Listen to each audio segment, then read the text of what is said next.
तिला देवी मानतो पण रोज तिचा माणूस पण मानतो. असा हा समाजाने आपण म्हणे स्त्री पुरुष समानता करतो, स्त्री पुरुष समानता करतो.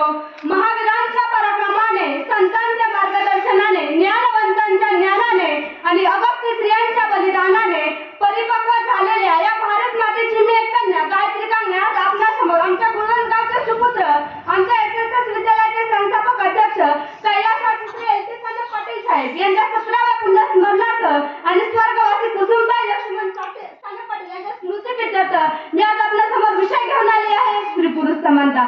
अन्न शिजवणारी उपाशी झोपतोय, पगार मिळवणारा टीव्ही बघतोय, स्त्री पुरुष समानताचा नारा कुठं गेलाय? वास्तव मात्र अजूनही झोपाच काढतोय, वास्तव मात्र अजूनही झोपाच काढतोय. प्रथमतः बसल्या प्रत्येक मनुष्यात मी एकच प्रश्न विचारू इच्छिते की आपल्याला काय वाटते, आज आहे आपल्या देशात खरोखर स्त्री पुरुष समानता?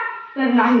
आज जर स्त्री पुरुष समानता कशाची करतो तर 50% आरक्षणाची साठी ठोकपणे सांगते आम्हाला नाही गरज आरक्षणाची, तर आम्हाला गरज आहे संरक्षणाची, समान संपत्तीची नाही तर समान वागणुकीची. आज देशात कित्येक घरात मुलींना संस्काराचे धडे दिले जातात आणि मुलाला मात्र संस्कार नावाच्या शब्दाचा अर्थच माहित नसतो आणि मग ह्याच वागणुकीमुळे आज समाज अशा विकृत वानमार्गी रस्त्याने चालला आहे. मी म्हणत नाही की समाजात प्रत्येक घरात स्त्री पुरुष समानता नाही, पण फक्त तळ हाताच्या बोटावर मोजता येईल इतक्याच घरात मुली सुरक्षित आहे, पण 90% मुली घरातच असमानतेला बळी पडत आहे. जरा विचार केला तर घरात मुलगा आणि मुलगी यांच्यातल्या समानतेचे साम्य लगेच दिसून येते. मी मुलगा आहे, मी काहीही करू शकतो, तो मुलगा आहे, तो काहीही करू शकतो, कुठेही फिरू शकतो, कुठेही वावरू शकतो, त्याला भीती नाही. पण तू मात्र मुलगी आहेस. घरात पण बसायचं, मोठ्याने हसायचं नाही, मोठ्याने बोलायचं नाही. व्हॉट इज दिस? काय प्रकार आहे हा? समाज किती सुंदर आहे नाही का? खूप प्रगतशील झाला आहे, अगदी अंतराळावर देखील जाऊन पोहोचला आहे, अंतराळातून प्रकाशाच्या वाटेकडे चालला आहे. पण स्त्री पुरुष समानतेच्या बाबतीत फक्त गलीबोळा स्त्री पुरुष समानतेचे झेंडे मिळत आहे, पण स्त्री समानतेसाठी सत्यात अजून अंधारातच आहे.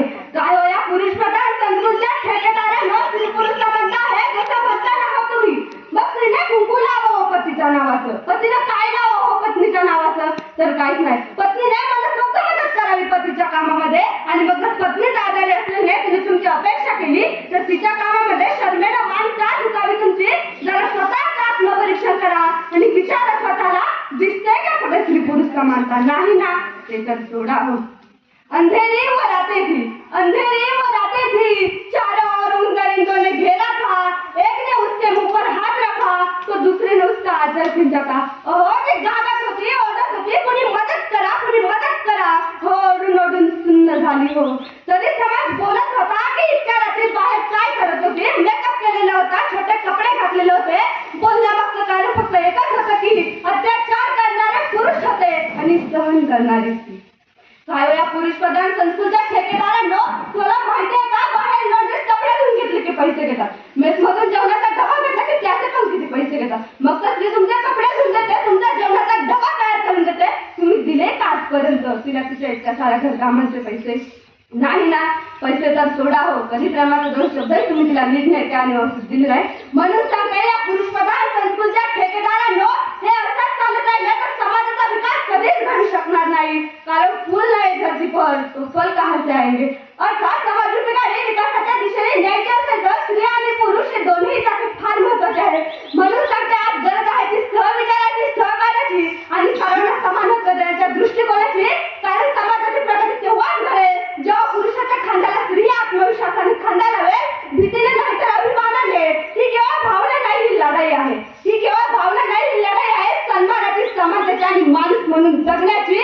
आज आपण बोललो, आता वेळ आहे कृतीची. आज आपण बोललो, आता वेळ आहे कृतीची. जय श्री पुरुष समानता, जय श्री पुरुष समानता, जय हिंद, जय महाराष्ट्र.